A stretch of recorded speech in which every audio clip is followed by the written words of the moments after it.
নমস্কার, আমি অনুপ কুমার। আপনারা দেখছেন ডায়মন্ড নজরদারি।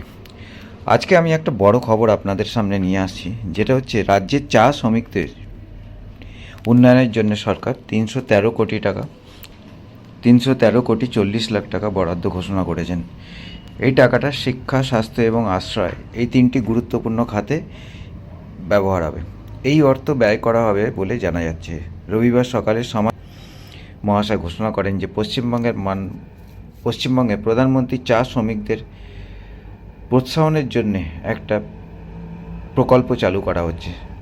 শনিবার রাজ্য সরকারের উচ্চ পর্যায়ের বৈঠকে এই সিদ্ধান্ত নেওয়া হয়েছে। মুখ্যমন্ত্রী জানিয়েছেন, চা শ্রমিকদের শিক্ষা, স্বাস্থ্য এবং সার্বিক উন্নয়ন নিশ্চিত করতে এই উদ্যোগ নেওয়া হয়েছে। তার বক্তব্য, এই প্রকল্পের মাধ্যমে চা শ্রমিকদের জীবনযাত্রার একটা বড় উন্নয়ন করা হয়। এবার দেখে নেওয়া যাক কোন খাতে কতটা টাকা বরাদ্দ হয়েছে। সবচেয়ে বেশি বরাদ্দ হয়েছে শিক্ষা খাতে। চা শ্রমিকদের শিক্ষা যোজনাটাকে CSSY এর জন্য বরাদ্দ করা হয়েছে 117 কোটি টাকা। এই অর্থ ব্যয় করা হবে চা শ্রমিকদের পরিবারের সন্তানের শিক্ষার মান উন্নয়ন করার জন্য এবং আগামী প্রজন্মকে আরও বেশি সুযোগ সুবিধা দেওয়ার লক্ষ্যে। এরপরে আসি স্বাস্থ্য খাতে।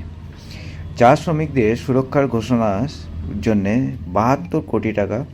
এই অর্থ চা বাগানের স্বাস্থ্য পরিষেবা আরও উন্নত করা হবে।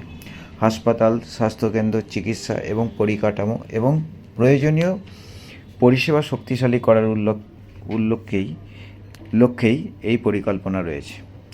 এবার আসি আশ্রয় যোজনা। এই প্রকল্পে বরাদ্দ হয়েছে 63 কোটি টাকা। এই অর্থে মোট 321 কোটি টাকা মোট 321টি আধুনিক বিশ্রামাগার তৈরি করা হবে। এর মধ্যে পাহাড়ি এলাকায় 88টি এবং সমতল এলাকায় 233টি বিশ্রামাগার নির্মাণের প্রকল্প রয়েছে। এই বিশ্রামাগারগুলি থাকবে অফবিট সৌরবিদ্যুৎ, যেটাকে আমরা আছে বিশুদ্ধ পানীয় জল, আরামদায়ক বসার ব্যবস্থা, পরিচ্ছন্ন শৌচাগার এবং অন্যান্য আধুনিক সুযোগ সুবিধা। প্রকল্পটি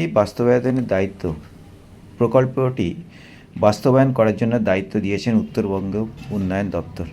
তারা স্বাস্থ্য দপ্তর, পশ্চিমবঙ্গ সমগ্র শিক্ষা মিশন এবং বিভিন্ন জেলা প্রশাসনের সঙ্গে সমন্বয় রেখে কাজ করবে। শনিবার এই গুরুত্বপূর্ণ বৈঠকে উপস্থিত ছিলেন রাজ্যের মুখ্য সচিব মনোজ আগরওয়াল। এছাড়াও ছিলেন। এখন প্রশ্ন হলো, এই প্রকল্প বাস্তবে কত দ্রুত কার্যকর করা হবে এবং চা শ্রমিকরা কত তাড়াতাড়ি এর উপকৃত পেতে পারেন।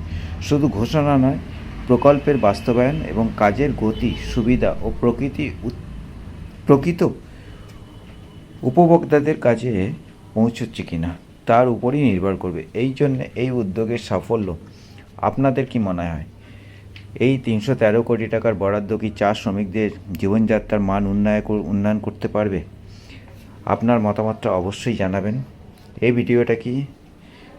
ভিডিওটা প্লিজ লাইক অ্যান্ড শেয়ার করুন, বন্ধুদের মধ্যে শেয়ার করুন এবং পশ্চিমবঙ্গের গুরুত্বপূর্ণ খবর সবার আগের পেতে ডায়মন্ড নজরদারি চ্যানেলটাকে সাবস্ক্রাইব করুন। পাশে থাকা বেল আইকনটি দাবাতে ভুলবেন না। আমি অনুপ কুমার আজকের মতো এখানেই শেষ করলাম। ধন্যবাদ। সুস্থ থাকবেন, ভালো থাকবেন। জয় হিন্দ, বন্দে মাতরম।